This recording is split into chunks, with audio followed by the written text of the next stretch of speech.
ನಮಸ್ಕಾರ ಎಲ್ಲರಿಗೂ ನನ್ನ ಡೇ 79 ಬ್ಲಾಗಿಗೆ ಸ್ವಾಗತ ಸುಸ್ವಾಗತ. ನನ್ನ ಇನ್ಸ್ಟಾಗ್ರಾಮ್ 7K ಕಂಪ್ಲೀಟ್ ಆಗೈತಿ. ನನಗೆ ಭಾಳ ಖುಷಿ ಆಯ್ತು ಮಾರ್ನಿಂಗ್ ಎದ್ದ ತಕ್ಷಣ 7K ಕಂಪ್ಲೀಟ್ ಆಗಿದ್ದು ನೋಡಿ. ಮತ್ತು ನಮ್ಮ ಮಮ್ಮಿ ಇವತ್ತು ಟೀ ಪೌಡ್ರಿಗೆ ಒಂದು ಗ್ರಾಸ್ ಹಾಕಿಬಿಟ್ಟಿದ್ರೆ ನಾ ಏನಪ್ಪ ನಮ್ಮ ಮಮ್ಮಿ ಹುಲ್ಲು ಹಾಕ್ಯಾರಲ್ಲ ಅಂತ ಅಂದ್ಕೊಂಡಿದ್ದೆ. ಬಟ್ ಅದು ಲೆಮನ್ ಗ್ರಾಸ್ ರೀ. ಟೀ ಮಾತ್ರ ಸಖತ್ತಾಗಿತ್ತು. ನಿಮ್ಮ ಮನೆ ಕಡೆ ಏನಾರ ಲೆಮನ್ ಗ್ರಾಸ್ ಸಿಕ್ತಂದ್ರೆ ಹಾಕಿ ನೋಡ್ರಿ, ಭಾರಿ ಮಸ್ತ್ ಆಕಿತ್ತು. ನಾನು ನಮ್ಮ ಯಜಮಾನ್ರಿ ಎದ್ದು ಇಬ್ರು ಟೀ ಕುಡ್ಕೊಂಡ್ವಿ. ನಮ್ಮ ಮಮ್ಮಿ ಆಲ್ರೆಡಿ ಸ್ನಾನ ಮಾಡಿ ದೇವ್ರ ಪೂಜೆ ಕೂಡ ಮಾಡತ್ತಿದ್ರು. ಇವತ್ತು ಮಾರ್ನಿಂಗ್ ಟಿಫಿನ್ಗೆ ಒಗ್ಗರಣೆ ಮಾಡಿದ್ವಿ, ಅದ್ರ ಜೊತೆಗೆ ಶೇಂಗಾ ಹೋಳ್ಗಿ.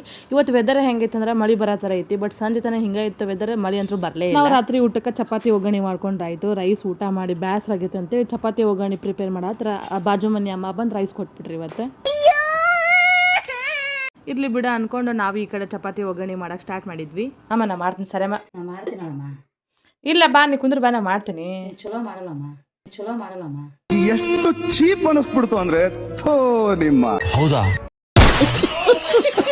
ಹುಳಿಯನ್ನು ಅಮ್ಮ ಮಾಡಿಬಿಟ್ರು. ಅದಕ್ಕೆ ಚಪಾತಿ ಹಾಕಿ ಕಲಿಸ್ಬೇಕಲ್ರಿ. ಅಮ್ಮನಿಗೆ ಕೈ ಬ್ಯಾನೆ ಐತಿ. ಫೈನಲಿ ನಾನೇ ಕಲಿಸ್ಬೇಕು ಅದನ್ನು. ಫೈನಲಿ ಇವತ್ತು ನಾನು ಚಪಾತಿ ಒಗ್ಗರಣೆ ಮಾಡೇ ಬಿಟ್ಟೆ ನೋಡ್ರಿ. ಚಪಾತಿ ಒಗ್ಗರಣೆ ಕೂಡ ರೆಡಿ ಆಯಿತು. ನಂದು ಇನ್ನೊಂದು ಆನ್ಲೈನ್ ಪಾರ್ಸಲ್ ಬಂದಿತ್ತು, ಸೊ ಅದನ್ನು ಓಪನ್ ಮಾಡಿ ನೋಡಾತಿದ್ದೆ. ಇವತ್ತಿನ ಡೇ ಹಿಂಗಿತ್ತು. ಮತ್ತು ನಾನಿನ್ನ ವ್ಲಾಗಲ್ಲಿ ಸಿಗ್ತೀನಿ. ಇಷ್ಟ ಆದ್ರೆ ಫಾಲೋ ಮಾಡಿರಿ. ಬಾಯ್.